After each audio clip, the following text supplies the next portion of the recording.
ये बताइए क्या दुनिया इस जंग की वजह से मंदी के मुहाने पर खड़ी है? इंडिया पार हो जाएगी। इंडिया पार हो जाएगी। मैं अपनी इकोनॉमी को लेकर बहुत निश्चिंत हूँ। तो आपके हिसाब से क्या अब फेयर वैल्यूएशन पर है मार्केट, तो इन्वेस्टमेंट का मौका बन रहा है? आपके खरीदने से या मेरे बेचने से मार्केट ऊपर नीचे नहीं हो रहा है। मार्केट गुलाम है एक चीज के, वो है प्रॉफिटेबिलिटी की। आने वाले समय में बुरे दौर के कोई क्या संकेत दिख रहे हैं आप? कोई कुछ बोलता रहे कि ये लेवल टूटा तो यहाँ आएंगे, ये लेवल टूटा तो वहां जाएंगे, ये सब बेकार बात है। ट्रंप जो बोल देंगे लेवल वहीं पे बन जाएंगे। ग्लोबल मंदी की आहट क्या सुनाई दे रही है आपको? आपका टमाटर, आलू, प्याज सब कुछ का दाम बढ़ेगा। रूस ने फैसला किया है कि 4 महीने पेट्रोल नहीं बेचेगा। देखो मैम, कहीं किसी ना किसी को तो कभी ना कभी ईगो हर्ट कह सकते हैं। ईगो हर्ट हो रही है या कुछ भी हो रहा है। जब तक जंग चल रही है तो कितना संभल कर उनको अब आगे बढ़ना चाहिए। नमस्कार, बहुत स्वागत है आपका डीआरएस इनसाइट्स के आज के प्रोग्राम में। कौन सा स्टॉक है आप, कौन सा है डाउन, किन स्टॉक में लिए आपके लिए है निवेश का मौका? आज का प्रोग्राम इन सारे सवालों से कहीं ज्यादा अहम है, क्योंकि आज हमारे साथ है भारत के जाने माने अर्थशास्त्री, जो कि भारत की अर्थव्यवस्था और भारतीय शेयर मार्केट पर एक जबरदस्त पकड़ रखते हैं। जयंत मल्होत्रा जी, बहुत स्वागत है आपका डीआरएस इनसाइट्स के आपके पहले शो में। नमस्कार जी, thank you so much for calling. Thank you. Jain ji, अगर हम बात करें मार्केट की, तो सीन तो ऐसा है कि ट्रंप एक दिन एक बयान देते हैं, मार्केट बढ़ जाता है, दूसरे दिन दूसरा बयान देते हैं तो मार्केट धरातल में चला जाता है। तो अब आप ये बताइए, ऐसे में निवेशक करें तो क्या करें? देखिए, एक बात तो नेहा जी समझिए, ये पहली बार नहीं हो रहा है, ना ये आखिरी बार हो रहा है। इससे पहले भी 8 युद्ध हो चुके हैं। ये मान के चलिए कि हर बार जब कोई आपदा आती है या कोई ऐसा वॉर की सिचुएशन होती है, कोई कैलामिटी होती है, तो हर बार लगता है इट्स डिफरेंट, कि ये अलग है, ये पहले नहीं हुआ है। चाहे वो 2000 का हो, चाहे वो वेपन्स ऑफ मास डिस्ट्रक्शन हो, चाहे वो 2023 में जब हमारा पहले अटैक स्टार्ट हुआ था ईरान की तरफ। मेरा सिर्फ ये कहना है और मानना है, ये सब चीजें होती रहेंगी। Neha ji, what is more important is आपको एक चीज का ध्यान रखना है, और मैं सबको यही चीज बोलना चाह रहा हूं। मुझे नहीं पता कौन सा स्टॉक कब भागेगा, कौन कब गिरेगा, स्टॉक मार्केट कहां जाएगा। अगर आपको पता है, या जो दावा करते हैं जिनको पता है, या तो वो ब्रह्मा है या विष्णु है या वो महेश है। बाकी किसी को मार्केट के बारे में कोई अंदाजा नहीं है। आप अंदाजा मार सकते हैं। एक चीज निश्चित है, वो ये है कि जब कभी भी आंधी तूफान आता है, जब कभी भी बारिश जोर से होती है, तो सब लोग यही बात बोलते हैं, आप घर पे टिक के बैठिए और आराम करिए। आंधी तूफान कम हो जाए तो आप जाइए बाहर, पहला। दूसरा, जब कभी भी ऐसी आपदा आती है तो आपका मनपसंद, जो भी आपको पसंद हो, चाहे फॉर एग्जांपल, मैं नहीं कह रहा हूं कि आप जो मैं एग्जांपल ले रहा हूं आप वो शेयर करिए। जैसे सपोज आपको एचडीएफसी बैंक पसंद है, आज से पहले वो 1000 रुपए का था, आपको 800 रुपए में अच्छा लग रहा है। आप मत लीजिए 100 शेयर, आप 5 शेयर ले लीजिए, 6 शेयर ले लीजिए, 10। हर एक सिचुएशन पे मैं एग्जांपल दे रहा हूं, मैं किसी को रिकमेंड नहीं कर रहा। मेरा पॉइंट ये है कि आप जब कभी भी मार्केट नीचे जाएगा, जब कभी भी लाइफ साइकिल के हिसाब से जितना नीचे जाएगा उतना उछल के ऊपर जाएगा। ये थोड़ा डिफरेंट इसलिए नेहा जी, क्योंकि इस बार ना कुछ ऐसा हो रहा है कि सुबह ठीक होता है, 9:15 से 3:30 के बीच में सब ठीक है, रातों रात बातें बिगड़ रही हैं। रात को सारा सीन हो रहा है तो अगले दिन कोई कुछ कर नहीं पा रहा नेहा जी। बिल्कुल सही कहा आपने। अब अगर हम ईरान, इजराइल और अमेरिकी जंग की बात करें तो 1 महीना हो गया है। हमने देखा है मार्च में बड़ी गिरावट हो चुकी है मार्केट की। अगर हम बात करें तो आपके हिसाब से क्या अब फेयर वैल्यूएशन पर है मार्केट, तो इन्वेस्टमेंट का मौका बन रहा है? अगर फिर आपको नेहा जी एक ही चीज बोलूंगा, अगर आपको बॉटम, किसी को भी बॉटम और टॉप मिल जाए, ये तो वो बहुत खुशनसीब इंसान है, बहुत खुशनसीब इंसान है। लेकिन एक चीज, आप इस बात को नेहा मानेंगी, आप पक्का से नेहा जी मानेंगी। आप मुझे खुद इस चीज का जवाब दीजिए पहले। आप एसआईपी करती हैं, आप जब कभी भी एसआईपी करती हैं, आप क्या चाहती हैं कि मार्केट ऊपर जाए कि नीचे जाए? ईमानदारी से सोच के बताइएगा। आपने एसआईपी करी 10,000, 50,000, लाख रुपए की। आप मुझे बताओ, एसआईपी जब आप कर रहे हो, आप चाहते हो कि मार्केट नीचे जाए कि ऊपर जाए? आप बताओ। तब जब मैं खरीदूं तो मेरे को कम दाम में मिले, लेकिन मेरे खरीदने के बाद मार्केट ऊपर जाए। आप बहुत खुशनसीब हो। आपका यही मार्केट चाहते हैं। नीचे जा रहा है, आप एसआईपी करते जा रहे हो, आपको पैसे की जरूरत नहीं है। हाँ। मैं तो कह रहा हूँ भगवान जी आपको और 6 महीने तक ऐसे ही देता रहे। जब आपका भरपूर एसआईपी का पैसा इकट्ठा हो जाए, मार्केट ऊपर आ जाए अपने आप। देखिए, मार्केट ऊपर आए या नीचे आए, आप बात को समझिए। मार्केट आपके खरीदने से या मेरे बेचने से मार्केट ऊपर नीचे नहीं हो रहा है। मार्केट गुलाम है एक चीज के, वो है प्रॉफिटेबिलिटी की। जो कंपनी प्रॉफिट कमाएगी, वो जो प्रॉफिट कमाएगी वही रिफ्लेक्शन है स्टॉक मार्केट का।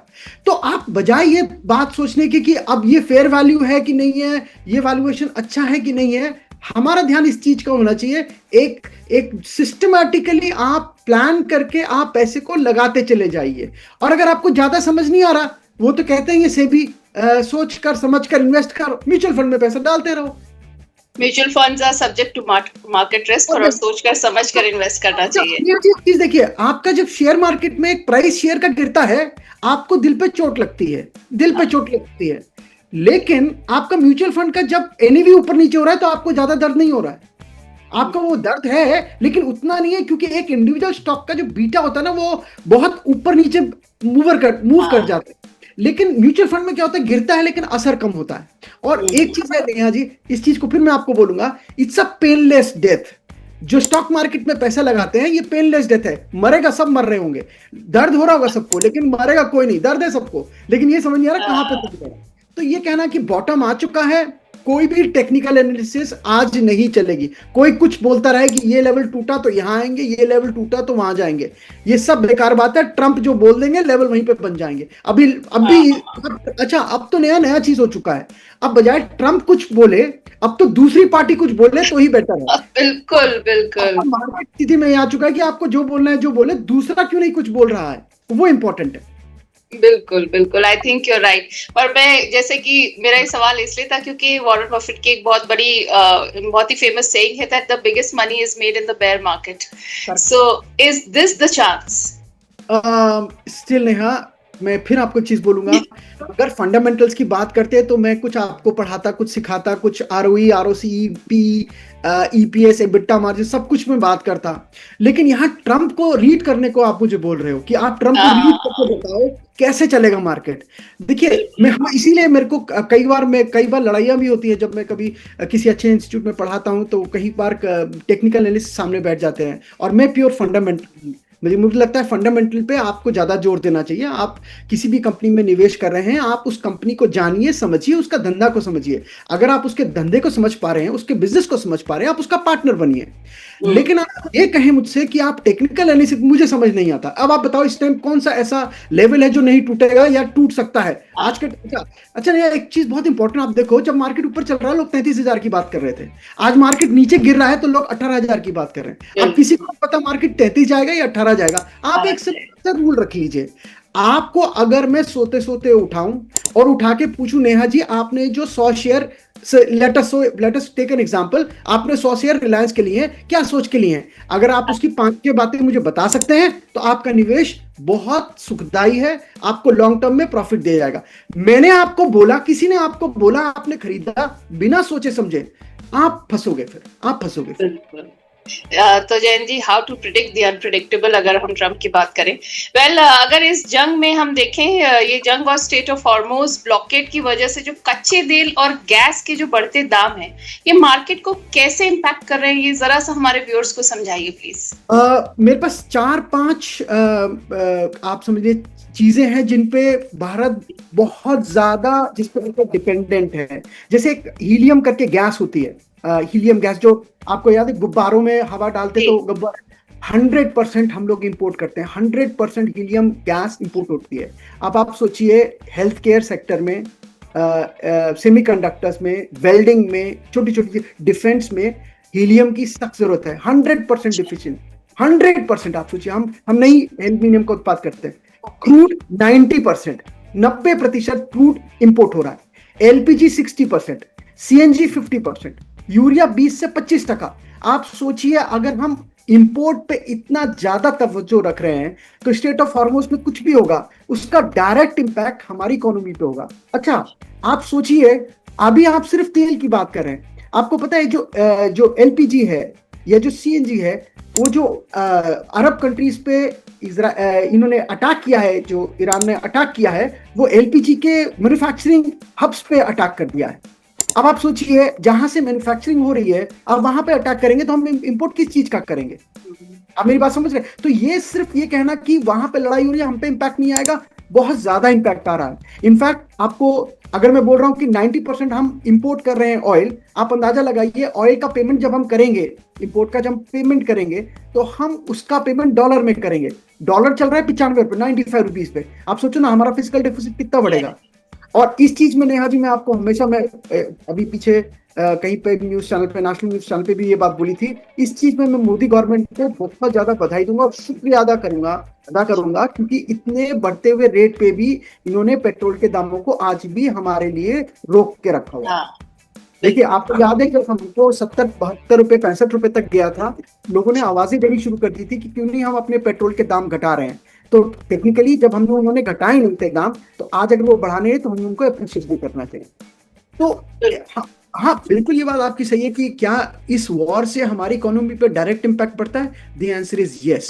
और एक और चीज समझिए, हर 10%, $10 पर बैरल, $10 पर बैरल अगर मेरा ऑयल बढ़ता है तो मेरे इकोनॉमी पे, जीडीपी पे 0.5 का इम्पैक्ट आता है, नॉट 0.5% का। आप सोच के देखिए, हर $10 पे हम 65 से 115, 116 पे जा चुके हैं। अगर जरा सा भी ऑयल में कुछ हुआ, अच्छा ऑयल की खास बात क्या है नेहा जी, कैस्केडिंग इफेक्ट आता है। आपका टमाटर, आलू, प्याज सब कुछ का दाम बढ़ेगा, तो आप ये कह ही नहीं सकते हम अछूते रह जाएंगे। इसका डायरेक्ट इम्पैक्ट हम पे इकोनॉमी पे पड़ेगा ही पड़ेगा। बिल्कुल, और इसका impact value of rupee against dollar भी पड़ेगा। पहले बोलते थे नेहा जी कि गोल्ड खरीदो, सिल्वर खरीदो, ये डिफेंसिव है। अब एक नया चीज स्टार्ट हो गया है, इतने ज्यादा इकोनॉमी या इतनी ज्यादा वॉलेटाइल हो चुकी है मार्केट, अब गोल्ड और सिल्वर को छोड़ के लोग डॉलर पे ज्यादा यकीन कर रहे हैं। उनको लग रहा है डॉलर खरीद लो वो बेटर है। तो जो पहले सेफ हेवन हुआ करता था, अब तो सबसे ज्यादा वही क्राइसिस हो रहा है। मतलब पहले जो गोल्ड और सिल्वर पे लोग बड़ा कॉन्फिडेंटली लगा देते थे पैसा, अब कहाँ लगा रहे हैं? और आप देखिए इसी वजह से डॉलर का दाम बढ़ रहा है। बिल्कुल, और मैं इसी सवाल पर आना चाह रही थी कि जब लोगों ने देखा कि भाई जंग जैसे जैसे बढ़ेगी, तो लोग सोच रहे थे सिल्वर और गोल्ड यानी सोना चांदी के रेट्स बढ़ेंगे, तो उसको इन्वेस्ट करने के लिए एक सेफ हेवन जैसा आपने कहा कि मान रहे थे, लेकिन ऐसा हुआ नहीं। देखिए तो ये पूरी बात क्या है? नेहा जी इसके लिए मैं 2 मिनट लूंगा, फिर आपके क्वेश्चन पे आऊंगा। अगर आप अपने दादा परदादाओं के पास जाके देखेंगे तो वो पहले बोलते थे कि साल में 2 बार एसआईपी करिए, अक्षय तृतीया को और धनतेरस को। अगर आपको याद है 2 टाइम हम सोना खरीदते थे। वो बोलते थे कि सोने को एसआईपी करते चले जाइए। सपोज मैं आज 20-25 साल का हूँ, 30 साल का हूँ, अगर हर साल 10-10 ग्राम भी खरीदता तो आज मेरे पास 60 ग्राम का हो चुका, 6 तोला सोना होता मेरे पास। और वो 3 तोला सोना का एवरेज मेरा 3-4 हजार रुपए से कम का नहीं होता, उसी रेंज में आता, क्योंकि हमने कहाँ से लेना स्टार्ट किया था और किस रेंज पे तक पहुंच गए। आज उस गोल्ड का फायदा होता। अब अगर आपने 1,50,000 पे गोल्ड खरीदा है, 1,40,000 पे गोल्ड खरीदा है और आप सोच रहे हैं 2 लाख होने वाला है, हो सकता है हो जाए, हो सकता है नहीं हो, मैं इस पे कमेंट नहीं करूंगा। लेकिन आप एक बात को समझिए, किसी भी चीज का, किसी भी एसेट क्लास का इतना ज्यादा इमीडिएटली बढ़ जाना ये कोई अच्छी बात नहीं है। देखिए सिल्वर का बढ़ना एक हद तक समझ में आता है, क्यों? सिल्वर यूज होता है इंडस्ट्री के लिए, वो इंडस्ट्रियल एक्टिविटी में सिल्वर आ जाता है। लेकिन जैसे ही इकोनॉमी पे इंपैक्ट आएगा, आपकी इंडस्ट्रियल ग्रोथ कम होगी।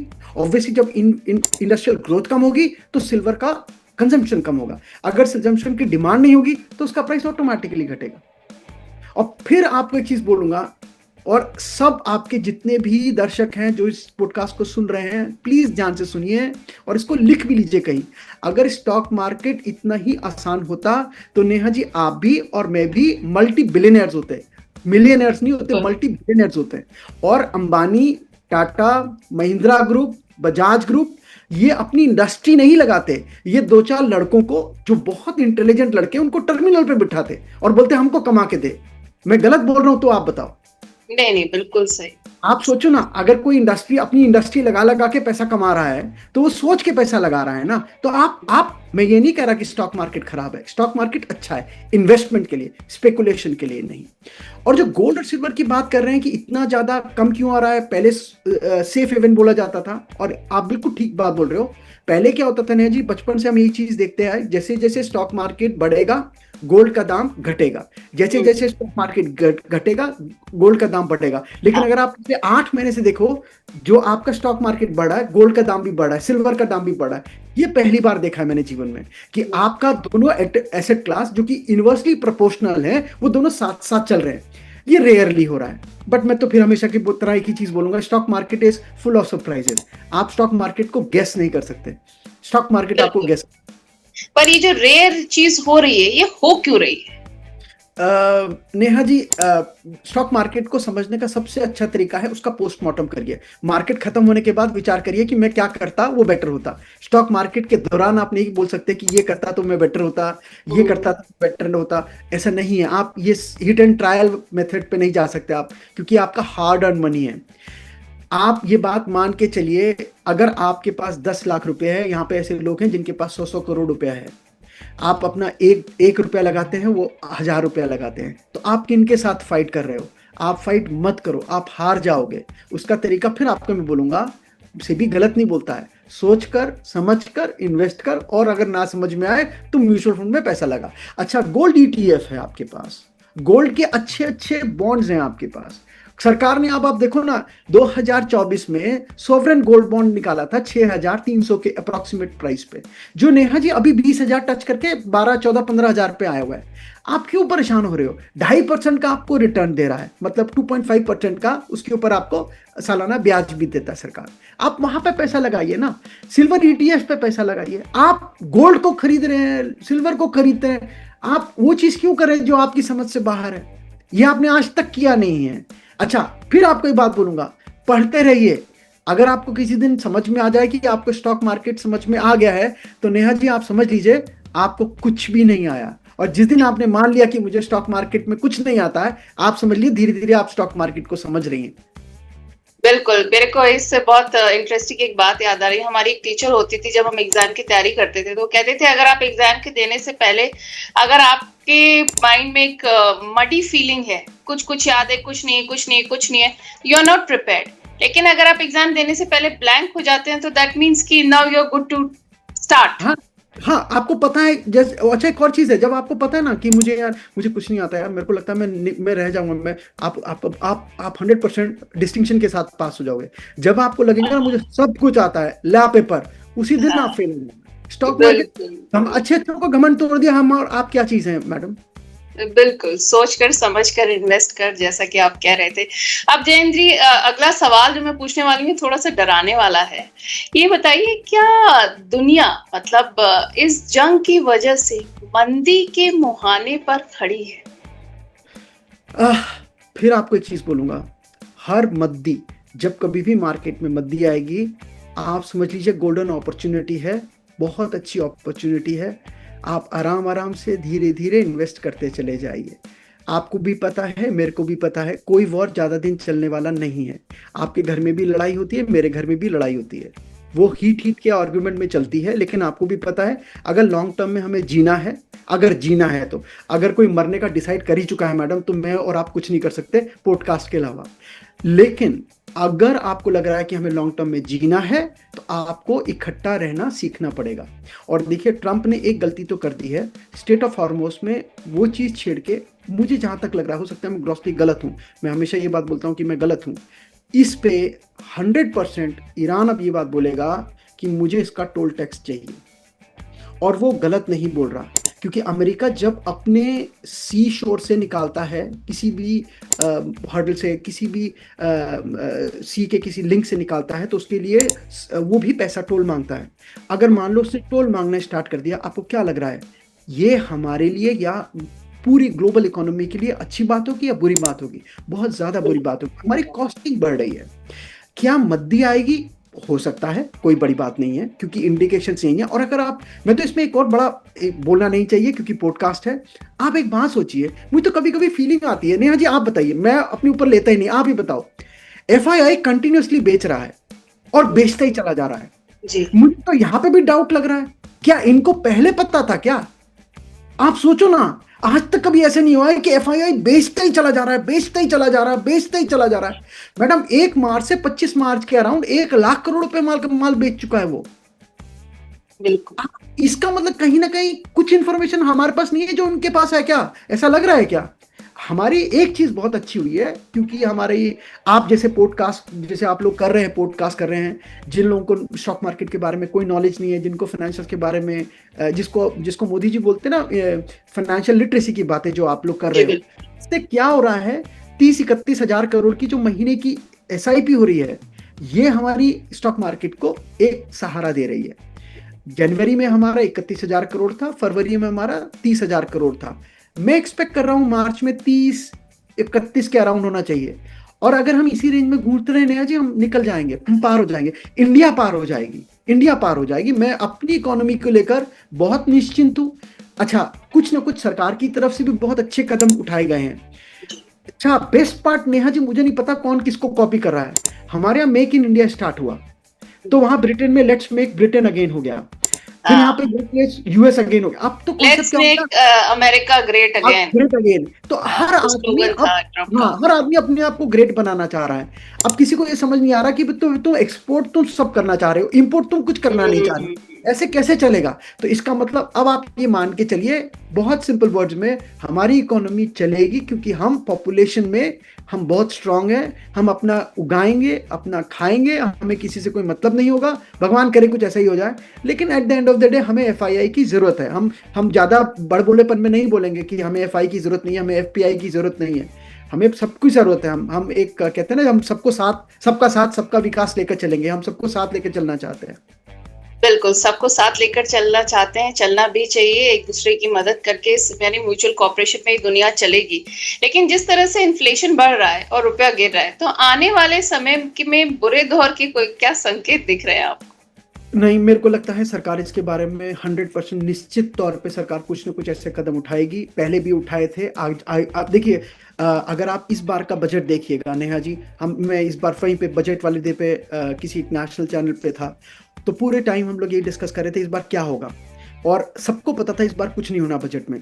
और होना क्यों नहीं है? क्योंकि एक साल के दौरान हमारी फाइनेंस मिनिस्टर ने इतने ज़्यादा चीज़ें दे दी थी एक रिटेल इन्वेस्टर को, एक आम नागरिक को 12 लाख तक की एग्जम्पशन दे दी थी, 75,000 तक का स्टैंडर्ड डिडक्शन दे दिया था। आप देखो ना, कई कई चीज़ों पे उन्होंने बहुत बढ़ावा दिया। मुझे पूरा यकीन है कि अगर कुछ ऐसी स्थिति आती है जहाँ पे दुनिया में टर्मोनाइल कुछ ऐसा होता है जहाँ पे हमको किसी एक पर्टिकुलर संस्था से या पर्टिकुलर से लेटर से, इनकम टैक्स से, GST से कहीं पे रिबेट, मैं 100% श्योर हूँ नेहा जी, हमारी सरकार सुन रही है, समझ रही है और निश्चित कुछ ना कुछ अच्छा ही करेगी, करती आई है। ऐसा नहीं है। अब आप देख लीजिए, नोएडा में एयरपोर्ट बन ही चुका है, और अब आप देखिए बनते, अब आप अब आप सोचिए, एशिया का सबसे बड़ा एयरपोर्ट बनेगा। ये भी अपने आप में एक बड़ी चीज है। और यूपी में चौथा एयरपोर्ट है मैम, आप सोचो ना, यूपी में चौथा। अच्छा, आपको दिख नहीं रहा, it is not airport, it is the amount of economic growth which will happen in future times. आपका एम्प्लॉयमेंट बढ़ेगा, आपकी प्रोडक्टिविटी बढ़ेगी। कैसे? इंडस्ट्रीज नई आएंगी। अच्छा, आपको क्या चाहिए? आप एक इंडस्ट्रिस्ट हो, आपको क्या चाहिए? मुझे आधे घंटे में, 2 घंटे में, 2.5 घंटे में दिल्ली पहुंचना है, और अगर मेरे को जेवर एयरपोर्ट के आसपास जमीन मिल जाए जहां मैं इंडस्ट्री खोल पाऊं और मेरा एयरपोर्ट साथ में हो, तो मुझे और क्या चाहिए? और आप देख लो, अच्छा, आप एक चीज कॉमन देखिए, आप लखनऊ देख लीजिए, जयपुर देख लीजिए, छोटे छोटे शहरों में जहां जहां एयरपोर्ट बना है वो शहर से दूर था, लेकिन वो शहर में कन्वर्ट हो गया। मुझे अच्छे से याद है नेहा जी, जयपुर में जब जाता था बाय फ्लाइट, तो जयपुर एयरपोर्ट बहुत दूर होता था सिटी से। आप विश्वास मान लीजिए, अब आप जयपुर एयरपोर्ट पे उतरेंगे, जितने 5 सितारा होटल हैं लगभग सारे जयपुर एयरपोर्ट से 5-10 मिनट की दूरी पे हैं। तो इसका मतलब सरकार पूरी सतर्क है, तैयार है, और कुछ ना कुछ सरकार हमको बेनिफिट देगी। और हम तो बैठे ही हैं, आप लोग बैठे हो, हम बैठे हैं, सरकार को हम अपने लेवल पे गुहार लगाएंगे। और अच्छा देखिए, इस टाइम पे सरकार अगर कुछ करना चाहेगी, आपके माध्यम से मैं जरूर ये चीज बोलना चाहूंगा, किसी तरह जैसे MSME हो गया, जो छोटे इंडस्ट्रीज है, जो जिनकी फैक्ट्री है, जो अगर उनका ईज ऑफ डूइंग बिजनेस, जिसको बोलते हैं ईज ऑफ डूइंग बिजनेस, अगर उसमें कुछ और स्टेप्स ले पाए, जैसे कि जिसमें वो, जैसे कहते हैं ना, हमको और वो नहीं चाहिए, कोई हमें लाइसेंस नहीं चाहिए, कोई सर्टिफिकेशन नहीं चाहिए, वो सब करे तो इसमें बहुत अच्छा रहेगा। इनफैक्ट मैं चाहूंगा इसके लिए नेहा जी, और ऑफ द ट्रैक है, लेकिन चूंकि आपके कुछ ऐसे दर्शक हैं जो फाइनेंशियल लिटरेसी में बहुत आगे बढ़ चुके हैं, हमसे बहुत आगे बढ़ चुके हैं, मैं आपके माध्यम से बोलना चाहूंगा, अब GST में बदलाव की जरूरत आन पड़ी है। GST 2017 में आया था मैडम, आपको भी पता है, मेरे को भी पता है, 20 लाख से ऊपर अगर मैं कमाऊंगा तो मुझे GST देना पड़ेगा।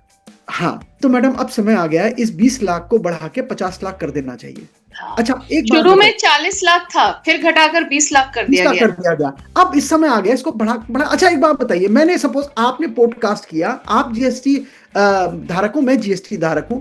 आप मैंने पॉडकास्ट किया, आपने मुझे 1 लाख का चेक दिया, उसके ऊपर 18% दिया, 18,000 रुपये मैंने सरकार को दे दिया। सिवाय इस चीज के कि मैं आपसे पैसे लेकर सरकार को दे रहा हूं, तो मैं बोलूंगा सरकार सरकार है, एक काम करो, मेरे जी। को आप 20 की जगह 50 कर दो, वहां टैक्स में थोड़ा सा ऊपर नीचे कर दो ना, स्लैब हाँ। रेट में। तो कम से कम जो जो तुम्हें दोहरा टैक्स पे कर रहा हूं, दोहरा टैक्स पे। अच्छा, ये तो नेहा जी आप एक जीएसटी धारक हो, सपोज आप जीएसटी धारक नहीं हो, आप सोचो क्या स्थिति है। आप 1 लाख रुपए मुझे दोगे, 18% में अपनी जेब से दूंगा, क्योंकि मेरे लिए तो आपका 1 लाख इंक्लूसिव ऑफ जीएसटी हो गया ना। यस। अच्छा, और जो आया मेरे पास पैसा, उसके ऊपर मैं 18% जीएसटी देने के बाद 30% इनकम टैक्स का स्लैब अलग से दूंगा। मेरे को कोई सरकार से शिकायत नहीं है कि सरकार मुझसे टैक्स ज्यादा ले रही है। मैं तो कहूंगा सरकार आपसे और मेरे से खूब टैक्स ले। भाई अगर टैक्स लेगी तो हमारी इनकम होगी, तभी हमसे टैक्स लेगी। मैं तो बहुत खुश हूं टैक्स देने में। बट मैं चाहूंगा कि जो एक कॉम्प्लाइंसेस हैं, क्योंकि जीएसटी की आपकी मंथली फाइलिंग है, क्वार्टरली फाइलिंग है, ये जो रिकंसिलेशन है ना, इसमें बहुत टाइम खर्च हो रहा है और बहुत पैसा लग रहा है, एक निवेशक का और एक आम नागरिक का। बिल्कुल, कई बार थोड़ा सा कॉम्प्लिकेटेड भी फील करते हैं लोग फील इसको करते हैं। लेकर। हाँ, तो ईज की आप बात कर रहे हैं, वो आसान रहेगी। वैसे मैं यहाँ पे हमारे सारे व्यूअर्स को बता दूं, जैन जी हमारे शो पे प्रो बोनो आए, वो 1 लाख रुपए ले नहीं रहे हैं। देखिए मैडम, मैं तो हमेशा एक चीज बोलता हूँ, आप बोलते रहो बोलते रहो बोलते रहो, किसी ना किसी दिन आएगा मैडम 10 लाख रुपए भी देगी। नहीं नहीं, वाह, वेरी नाइस। इट्स चलिए, ऐसा इट्स दिन एन आ ऑनर। जाए। नहीं नहीं मैडम, इट्स एन ऑनर आपके साथ बैठ के डिस्कशन करना। सबसे बड़ी बात है, हमारा डिस्कशन इज नॉट इम्पोर्टेंट। एक प्लेटफॉर्म मिला है जहां हम उन लोगों को कुछ बता सकते हैं जो आपका विचार और मेरा विचार शायद किसी को कुछ भला कर दे। तो मेरे को बिल्कुल, हमारी मंशा भी यही है डीआरएस इनसाइट्स पर। अगर मैं अपनी पर्सनल जर्नी की भी बात करूं तो जैन जी, ये शुरू भी इसीलिए किया गया कि जो कमी मैंने अपने लाइफ में देखी और काफी लेट आकर उसको पूरा किया, ये और लोगों के लिए भी है। आई थिंक हमारा सिस्टम, एजुकेशन सिस्टम ऐसा है कि अनटिल अनलेस आप फाइनेंस स्ट्रीम चूज करें, आप अपने आप को फाइनेंशियली इंडिपेंडेंट नहीं बना पाते हैं। एंड शायद as a woman I felt it more, क्योंकि आप घर के क्या कहते हैं, बहुत सारे फैसलों में नहीं होते जब तक आप बाहर नहीं, काम करने नहीं हमें जाए। तो आधे ज्यादा तो मैं इस बात पे इम्प्रेस होता हूँ जब आप स्टॉक मार्केट के क्वेश्चंस पूछते हो, बिकॉज एक मेल मेंटेलिटी कह लीजिए, या हमने बचपन से ही देखा है कि स्टॉक मार्केट में हमेशा जो है वो एक मेल मेंबर काम करता है। लेकिन जब फीमेल मेंबर अगर घर का या परिवार का या एक समाज का कोई एक महिला अगर आगे बढ़ के स्टॉक मार्केट, ये अपने आप में बहुत बड़ी चीज है। अच्छा, सबसे बड़ी चीज है, जब हम पढ़ते थे ये पॉडकास्ट नहीं होते थे। आप जी, सोचिए, पॉडकास्ट नहीं है, बैठे बैठे आप किसी को भी ज्ञान दे रहे हो। अच्छा, ज्ञान कहीं से भी मिले, कहीं से भी मिले, मैं तो ले लेता हूँ, मेरा तो कोई बिल्कुल मुझे कोई कहीं फर्क से नहीं। मिले। और सबसे बड़ी बात है, कितने बड़े आप इकोनॉमिस्ट हैं, हमारे देश के इतने बड़े अर्थशास्त्री हैं, आपको बड़े बड़े चैनल्स पर हम देखते हैं। तो डीआरएस इनसाइट्स अपनी क्रेडिबिलिटी के लिए जाना जाता है। हम उन्हीं लोगों को लेकर आते हैं जिनकी एक वैल्यू होती है और एक समाज में। और सबसे बड़ी बात, जो बहुत ही कहते हैं ना, जो सही सलाह, सही एजुकेशन के साथ जो दे पाए, उन्हीं को हमारे प्लेटफॉर्म पर हम बुलाते हैं, ताकि इसके लिए जो तो भी बहुत बात जाए वो नहीं, सही जाए हमारे व्यूअर्स तक। इसके क्योंकि लिए तो पैसे की जब बात आती है, बहुत ही रिस्की मैटर होता है, बहुत मेहनत की बात होती है, कई लोग का बहुत हार्ड अर्न मनी होता है जो इन्वेस्ट करते हैं, तो स्पेशली उसको लेकर। अब आगे बढ़ते हैं जैन जी। अगर हम बात करें, जैसे कि हम जंग की बात कर रहे थे और इसीलिए हम पूरे स्टॉक मार्केट का सिनेरियो इस वक्त डिस्कस कर रहे हैं, तो जो गल्फ कंट्रीज में तेल और गैस के उत्पादन की वजह से हमने देखा कि 70% कमी आ गई है। डॉलर की हम अगर तेल की बात करें तो 115 रुपए प्रति डॉलर तक पहुंच गया है, बल्कि उससे आगे भी। तो ग्लोबल मंदी की आहट क्या सुनाई दे रही है आपको? नहीं, मुझे ऐसा कुछ नहीं लगता है। नहीं लग सिर्फ रहा। एक दिन की बात है, एक पल की बात है। सिर्फ ट्रंप को इतना बोलना है कि हमने अब अपना काम कर लिया है, आपने अपना काम कर लिया है, चलिए हम खुश, आप खुश। और देखिए नेहा जी, ये मुझे नहीं पता क्योंकि फ्यूचर आपने भी नहीं देखा, मैंने भी नहीं देखा। मुझे अंदर से फीलिंग आ रही है, इसमें दोनों पार्टीज, चाहे आप ट्रंप की बात करें चाहे आप ईरान की बात करें, आप देखिएगा लास्ट में निकल के आएगा, हमने जो चाहा था हमें वो मिल गया। एक पार्टी ये बात बोलेगी, दूसरी पार्टी भी यही बात बोलेगी, और हम तो चाहते हैं जितनी जल्दी हो ये बात हो जाए। कि अच्छा, कल कुछ ये बात हुई थी, पता नहीं मैंने कहीं पढ़ा ही नहीं पढ़ा, I think vice president Pence ने बात बोली है, शायद हमारा युद्ध खत्म होने के आसार लग रहे हैं। और देखिए स्टेटमेंट्स तो बहुत आते हैं, सीज फायर अब के भी प्रॉब्लम आते क्या हैं, है ना, सब आते हैं, पर रिप्लाई नहीं कर एग्जीक्यूशन पा पे रहे। दिखता नहीं थे। हाँ, क्योंकि वो एक जो आदमी उस पर भरोसा उठता जा रहा है ना। अब भाई आप एक चीज बोल के खत्म करो। आप एक चीज देखना, ऑब्जर्व करना, जब ये जमीन पे होता है तब ये थोड़ा ठीक बोलते हैं। जैसे ही एयरफोर्स वन पे पहुंचते हैं, आप देखना, आप पूरे जितने भी इंटरव्यूज हैं ट्रम्प के, जब ये एयरफोर्स वन में होते हैं तब ये गंदा ही बोलते हैं भारत देश के लिए। पता नहीं क्या है इनको, हवा में उड़ते ही साथ। तो मेरे को नहीं लगता। अच्छा, आप खुद बताइए, आप एक देश के आप प्रथम नागरिक हैं, आप प्रेसिडेंट हैं, आप प्राइम मिनिस्टर हैं, आप अपने राज्य में कभी भी एक चीज नहीं होने देंगे। कभी भी आप सोचिए ना, मैं एक अपने देश को चला रहा हूं, क्या आप चाहेंगे कि मेरी इकोनॉमी नीचे जाए? मेरे हिसाब से नहीं।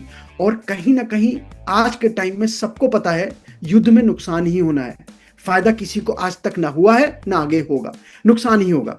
अच्छा, नुकसान किसी का हो ना हो, आम जनता को नुकसान हो रहा है, आम नागरिक मर रहा है। और स्टॉक मार्केट जो है ना, हम तो उसके लिए एक बात बोलते हैं, एक वर्ड होता है, stock market is nothing but pulse of a nation. Pulse of a nation. आप अगर किसी की नफ्स जानना चाहते हैं, किसी कंट्री की नफ्स जानना चाहते हैं, तो आप स्टॉक मार्केट देख लीजिए। अब हर स्टॉक मार्केट में स्थिति हो रही है कि सब नीचे जा रहे हैं। अब जैसे ही मार्केट नीचे जाने लगता है, सब मद्दी की बात करते हैं, अरे नहीं जा रही, कुछ नहीं हो रहा है, ये कुछ दिनों का है, कुछ दिनों का है, आई एम श्योर ये कुछ दिनों का है। और देखिए, आप ईमानदारी से बताइए, अभी हमारा टॉपिक क्या चल रहा है कि हमारा यूएस और ईरान के बीच में, आपने इतनी देर से हमारा डिस्कशन चल रहा है, आपने एक बार भी रशिया यूक्रेन के बारे में बात करी ना? मैं उसी पे आने वाली थी वैसे, हाँ, रशिया की खबर ना को लेकर। क्योंकि कारण क्या है ना, स्टॉक मार्केट भूल जाता है, हाँ, आम इंसान भूल जाता है, उसको नया चीज चाहिए। अब स्टॉक मार्केट देख चुका है यूएस का, ईरान का, अब एक आध दो हफ्ते और चला, उसके बाद ये भूल जाएगा ये कौन सा, क्योंकि देखिए एक लिमिट होती है। आप सड़क पे भी एक्सीडेंट होता है, 2-4 मिनट के लिए आप सुनते हो, समझते हो, उसके बाद आप अपने रास्ते होते हो, वो अपना लड़ा होता है। आप देखो नॉर्मल आम जिंदगी में भी यही होता है कि आप कभी लड़ाई होती है, 2 मिनट को देखते हो, समझते हो, फिर आप आगे बढ़ जाते हो। कुछ दिनों में ये हो जाएगा अगर ये ट्रम्प नहीं, देखिए लॉजिस्टिकली आप देखो, कहाँ यूएस है, कहाँ ईरान है, कैसे वो करेगा। अच्छा, कॉस्ट बढ़ रही है उसकी।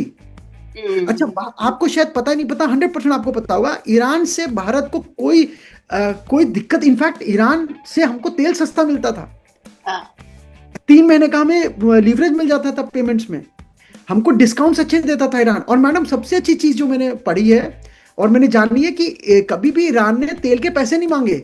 वो कहता था कि आप हमसे तेल ले लो और बदले में मैं गेहूं दे दो, चावल दे दो, दाल दे दो, हमें बार्टर सिस्टम। अब आप बताओ, ऐसा कोई कंट्री है आपको जो पैसा नहीं मांग रहा, आपसे कमोडिटी मांग रहा है?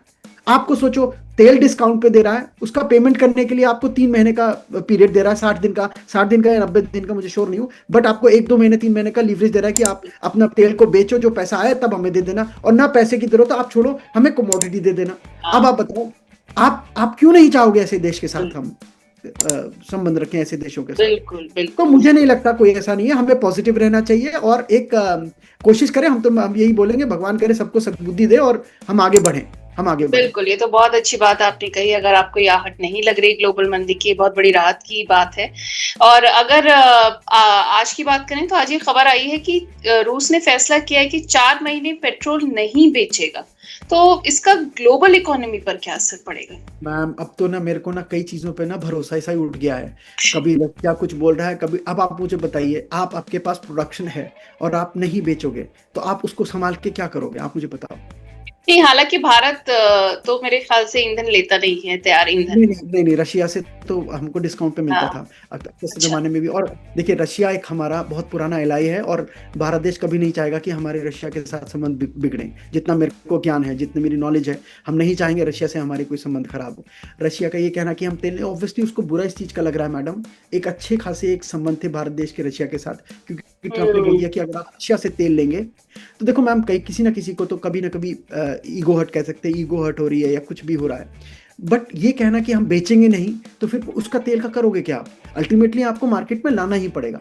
अच्छा, वो ऑलरेडी बहुत परेशान है यूक्रेन से। आपको क्या लग रहा है, लड़ाई में सिर्फ यूक्रेन का ही नुकसान हो रहा है? रशिया को भी कुछ ना कुछ, 10 पैसे अगर यूक्रेन का नुकसान हो रहा है तो 5 पैसे रशिया का भी नुकसान हो रहा है। तो ये कहना कि हम तेल नहीं बेचेंगे, ज्यादा दिन नहीं चल पाएगा। अच्छा, आप मुझे बताइए, इकोनॉमी स्लो डाउन करके किसको फायदा मिल रहा है? किसको फायदा मिल रहा है? सब अच्छा, जितने भी राजनीति में जितने लोग हैं, सबको पता है कि अगर ये युद्ध ज्यादा दिन चला तो हमको अपने अपने देश संभालने भारी पड़ जाएंगे। अभी कहीं पे बैठा हुआ था तो अजीब सी बातें, लॉकडाउन की बातें स्टार्ट हो गई, मैंने वहीं पे रोका, जबकि मैं उस व्यक्ति को जानता नहीं था, मैं सामान लेने गया था। मैंने कहा भाई किस चीज की बातें कर रहे हो, फालतू बातें कर रहे हो आप, कोई कहीं कुछ कहीं मुझे, मैं I am very optimistic person, पहला। दूसरा, मुझे 100% यकीन है, it is just a question of time, may be 4 weeks, may be 6 weeks down the line, madam ये चीजें ठंडी पड़ेंगी। और मैं तो कह रहा हूं, आप लिस्ट बना लीजिए, जो आपके सपने थे, जो आपकी इच्छाएं थी, मार्केट में यहाँ पैसा लगाऊंगी, मार्केट में वहां पैसा लगाऊंगी। मैडम कई एक एनएफओ आए थे म्यूचुअल फंड के, वो 10 रुपए से 13 रुपए आए, वो वापस 10 रुपया 20-12 पैसे पे मिल रहे हैं। अब आप सोचो, एनएफओ में 30% जम के बाद आपको 30% नीचे मिल रहे हैं। अच्छा, मैं तो कह रहा हूँ भाई, अगर साल भर तक आपकी एसआईपी नीचे कटे और आपको पैसे की जरूरत नहीं है, भगवान करे और प्राइम तक चलते रहे, ऑब्वियसली हम नहीं चाहते कि स्टॉक मार्केट नीचे जाए, स्टॉक मार्केट ऊपर जाए, क्योंकि स्टॉक मार्केट नीचे जाने का मतलब इंडिकेट कर रहा है कि कंपनीज की प्रॉफिटेबिलिटी नहीं आ रही। अगर कंपनी की प्रॉफिटेबिलिटी आएगी तो मार्केट का प्राइस बढ़ेगा ही बढ़ेगा। नहीं, चलिए जयन जी, आपसे बात कर उम्मीद बड़ी दिख रही है। तो आखिर में ये बताइए कि भाई आपकी एक्सपर्ट सलाह क्या होगी लोगों को सेविंग्स और इन्वेस्टमेंट को स्पेसिफिकली लेकर, जब तक जंग चल रही है तो कितना संभल कर उनको अब आगे बढ़ना चाहिए? बहुत बढ़िया, मेरे ख्याल से पूरे पॉडकास्ट में जो मेरे लिए बहुत अच्छा क्वेश्चन, जो I was looking forward to, यही वाला क्वेश्चन है कि युद्ध में आपको क्या करना चाहिए। देखिए, एक बात सब समझिए, सेविंग बैंक पे 3.5%, फिक्स डिपॉजिट पे 6% आपको मैक्सिमम ब्याज मिलता है। अगर उसके ऊपर आप 30% काट दीजिए तो आपके हाथ में कुछ नहीं आ रहा है, पहला। दूसरा, अगर आप या मैं चाहें कि हम घर में पैसा लगाएं, तो बड़ी प्रॉब्लम क्या है कि अगर मुझे 2, 4, 5, 10 लाख रुपए की जरूरत पड़े तो मैं वो घर को बेच के 10 लाख रुपए नहीं निकाल सकता, मुझे घर बेचना पड़ेगा। तो इसका मतलब मेरी कॉस्टिंग ज्यादा आएगी, मेरा टिकट साइज ज्यादा बड़ा होगा। तो इसका मतलब कहीं ना कहीं आपको समझना पड़ेगा, मेरे को समझना पड़ेगा कि हमें आना ही पड़ेगा मार्केट में अल्टीमेटली। और फिगर की बात बताऊं मैडम, तो 53%, 53% of the population in US is into the markets. जो 53% पॉपुलेशन है यूएस की, वो मार्केट में है। हमारे कंपेयर करो इंडिया की, हम 9, 10, 11% में अभी घूम रहे हैं। तो वो भी इधर बढ़ा है, वो भी इधर, ये कोविड में। और मैं तो एक और आपको एक चीज बताऊं मैम, ये कोविड के बाद ये जो जितने रॉबिनहुड पैदा हुए ना, एफएनओ में ट्रेड करके और खूब पैसा कमा के, ये एक आई ओपनर है उन लोगों के लिए कि स्टॉक मार्केट में आप मत करिए। देखिए, जब मेरे को अच्छे से याद है, एफएनओ में जब टैक्स की बात करी थी इन्होंने, एसटीटी बढ़ाने की बात करी, तब मैं बजट वाले डे पे टीवी चैनल पे था। तब मैंने एक चीज बोली थी कि बहुत अच्छा किया है। और इनफैक्ट मेरे साथ में जो बैठा हुआ था, मैं नाम नहीं लूंगा, वो एफएनओ में काम करता है। जैसे ही ब्रेक उसने बोला, यार तुमने ये बात क्यों बोली? मैंने कहा देखो, आप जीतते हो, अच्छी बात है, लेकिन हर आदमी एफएनओ में नहीं खेलता। फ्यूचर और ऑप्शन ट्रेडिंग के लिए नहीं बनाया गया है, वो कमोडिटीज के लिए बनाया गया था, वो ट्रेडर्स के लिए बनाया गया था। हर रॉबिनहुड पैसा बना रहा था। और स्टॉक मार्केट में ऐसे पैसे नहीं बनता नेहा मैडम, ऐसा पैसा नहीं बनता। पैसा मेहनत से बनता है, मेहनत ईमानदारी से बनता है। तो ये झटका मिल गया उन लोगों के लिए कि भैया जी अभी भी संभल जाओ, स्पेकुलेशन बंद करो। अब देखो, सेबी ने अपनी तरफ से मार्जिन्स लगा दिए हैं, एसटीटी बढ़ा दिया है, अपनी तरफ से सेबी जो काम करता है वो कर रहा है। आपको क्या करना है, संभल के, बहुत आराम से। मैं तो बोल रहा हूं, अगर आपके पास 100 रुपए हैं, आप 5-5 रुपया और 10-10 रुपया आप सोच के समझ कर इन्वेस्ट करते चले जाओ। और जब आप इन्वेस्ट कर रहे हो, मेरा तो एक टैग लाइन है मैडम, मैं हमेशा बोलता हूं, आप पैसा उतना लगाओ कि अगर मार्केट 10, 15, 20, 30% गिर जाए, आपके फेस से स्माइल नहीं जानी चाहिए। अब पूरे पॉडकास्ट में नेहा मैम, एक फेस में आपके एक ग्रेस था। अगर ये ग्रेस स्टॉक मार्केट ऊपर था तब भी रहे, स्टॉक मार्केट नीचे था तब भी रहे, तो इसका मतलब आपने इन्वेस्टमेंट साउंड करा है। सिर्फ करना कि आपने पैसा लगाया, अब आप परेशान हो रहे हो, अब आप कह रहे हो यार मार्केट कैसे गिर गया, तो आपने फिर आपके इंटेंशन गलत है, आपने इंटेंशन गलत लगा। बिल्कुल, हम लोग भी हमेशा कहते हैं कि सोचकर समझकर इन्वेस्ट करें, और उतना ही इन्वेस्ट करें जिसमें थोड़ा सा झेलने की आपकी क्षमता हो, क्योंकि unpredictable, here we are predicting the unpredictable, जैसे हम ट्रम्प की भी बात कर रहे थे। और मैम, अच्छे आप देखो, टेक्निकल एनालिस्ट फेल हुए हैं, आप देखो। बिल्कुल बिल्कुल। जो लोग लेवल्स की बात करते थे, जो लोग कैंडल बार्स की बात करते हैं, सब धरे के धरे बैठे हुए हैं। मैं एक चीज बोल रहा हूँ ma'am, let me take one other example. मैं फिर बोलूंगा, मैं किसी कंपनी को नहीं प्रमोट कर रहा। रिलायंस इंडस्ट्रीज एक अच्छी कंपनी है। अब इसमें टेक्निकल एनालिस्ट लगाने की जरूरत नहीं है ना मैडम।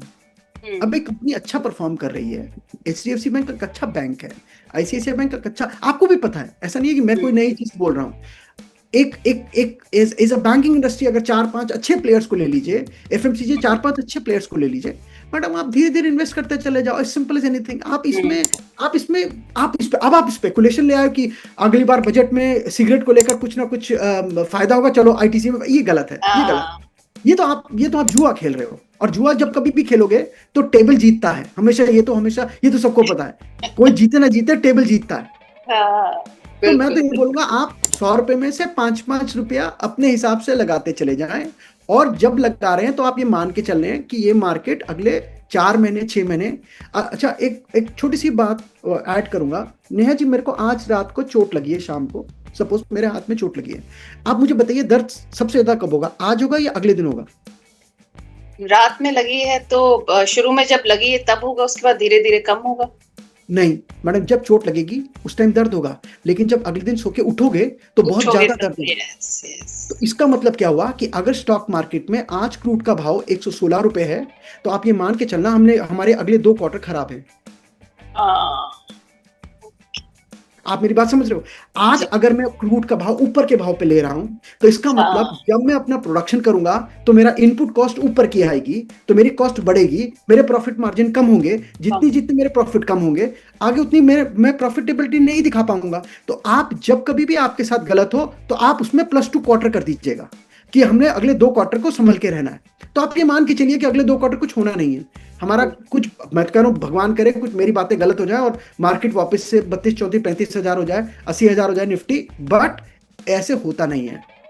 बिल्कुल। ये जैन जी, आज आप हमारे शो पर आए, आपने इतनी बेबाकी से और इतने अच्छे से सारे सवालों का जवाब दिया। आई एम श्योर हमारे व्यूअर्स की काफी ज्यादा जो क्वेरीज थी, जंग को लेकर, आगे वाले समय को लेकर, और बहुत सारे जो डर थे, उनको भी आपने एड्रेस किया। So thank you so much for coming on DRS insights today, और हमारे व्यूअर्स से इतने बेबाकी से बात करने के लिए। धन्यवाद नेहा जी, लेकिन बहुत आनंद हुआ आपके प्रश्न समझकर और देखकर कि आपको इतनी नॉलेज है मार्केट्स के बारे में, फाइनेंशियल इकोनॉमी के बारे में। I am really impressed ma'am, thank you so much. Thank you ma'am. Sir, बस आप लोगों से सीख रहे हैं। Thank you for coming on the show. नमस्कार।